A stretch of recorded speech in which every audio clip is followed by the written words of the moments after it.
This is the motor off of my compressor, and it's out on the back porch, so it's not in the weather, but it is outside. And it's been going for, oh gosh, 15 years on that compressor. But listen to it.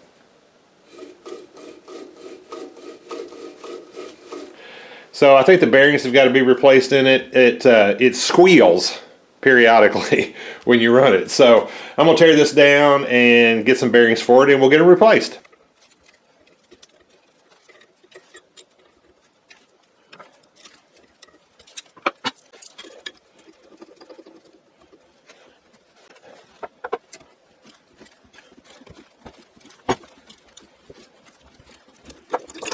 Alright, so this won't go through there anymore, so I'm going to put a nut in there.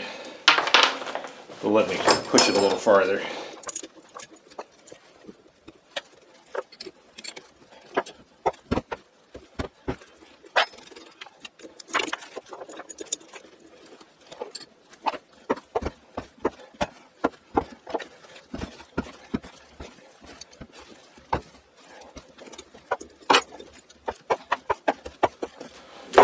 Alright, finally.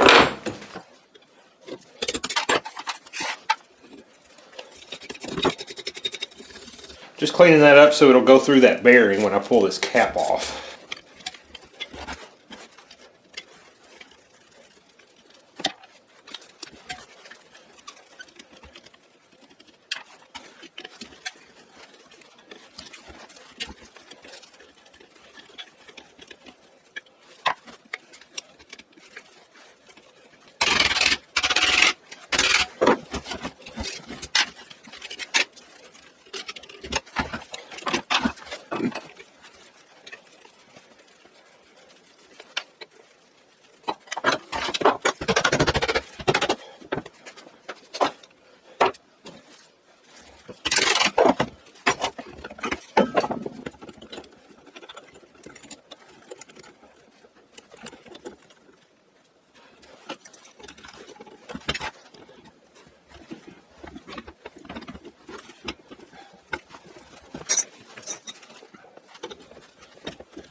Alright, that's got the front bearing off. And on the bearing there's usually a number. This one says right here 6203Z.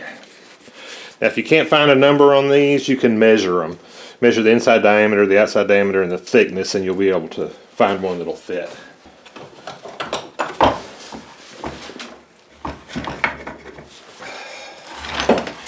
Alright, so I'm still having trouble getting the back cap off. It's caught up in there, and so I have cleaned off the front of this with some 120 grit sandpaper. Be sure you don't sand where the bearing goes, because you don't want to change the diameter of that. But now my pulley slides on and off nicely. And I'm going to put this pulley back on there, and then I'm going to try to use it to help extract this out of there. Alright, so I did a little sanding on my key to clean it up. And now my pulley will slide back on there.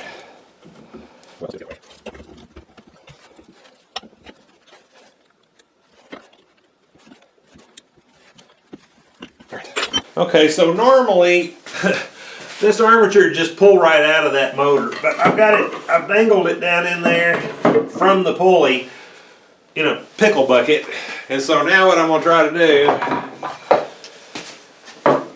is knock it loose.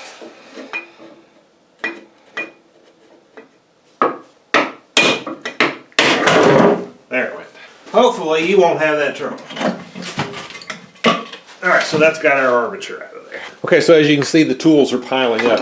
I don't know about you, but every time I do something like this, there's always something. You think, oh, well, I'll just slip that off of there and replace those bearings.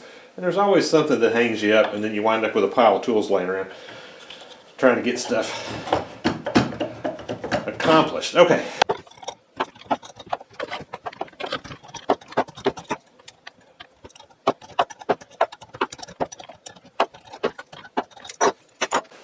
Alright, so the bearing on the back side is the same bearing, 6203Z. I'll get those ordered. When I get them in, we'll put this back together. All right, so it's been a couple of days, and I have gotten new bearings right here. I got these at Grainger. I had a couple other things I needed to pick up there. They were only $5 a piece, which I thought was pretty good for Grainger. And but you can order them on Amazon and get them almost anywhere. You just need that size that we talked about. The 6203Z, which is on these, the Z has to do with the shielding that's on them. So I got, these are sealed on one side and just shielded on the other, and the shielding side means that dust and stuff can get in there, but it keeps most of the dirt out. But I got double shielded. They've got a shield on both sides like that. All right, so the next thing we've got to do is get these installed onto our armature. You want to be sure if you've got any kind of spacers on there that you don't lose those as you go. And the thing about putting bearings on, they've got to go back on nice and straight. All right, so I'm going to take a plastic mallet and try to tap this on there. Okay, that went pretty well. And you want to look and make sure that it's seated, and it is.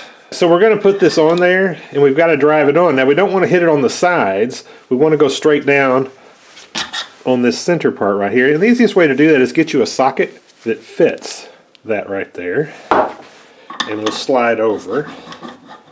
It's not going to be deep enough.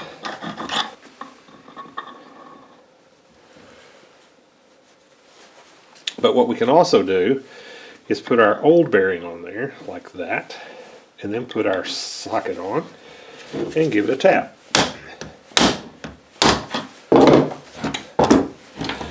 We're not quite down. We need to give it one more. I want to make sure I don't drive this bearing on there too.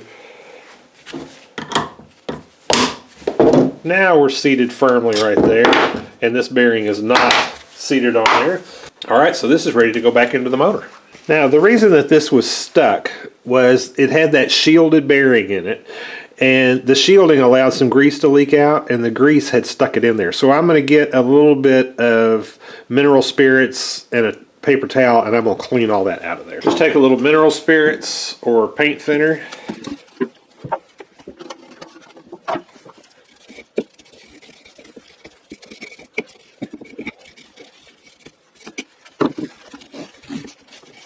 There, got that nice and clean, and then that'll pretty much ensure that that next one's not going to stick like that.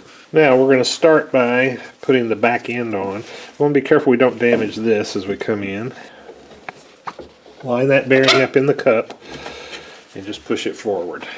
Now when you take the motor apart, usually on the valve, there is a mark. See that mark right there? It's going to line up with this right here, but you need to, before you take it apart, make sure you know where that lines up.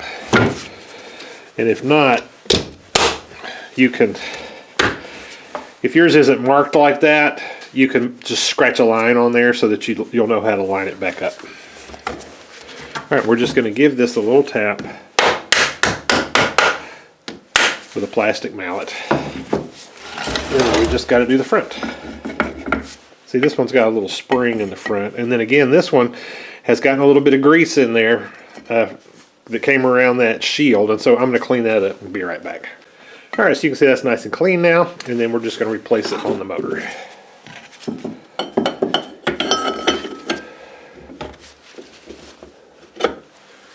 Now we'll start to put the rods back in.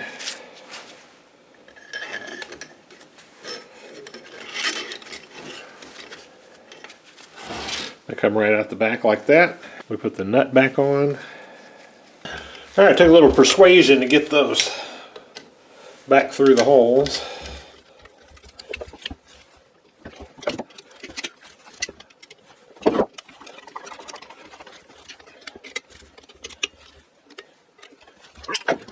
Turns nice and quietly now. All right, that's got it all put back together. Let me fire it up for you.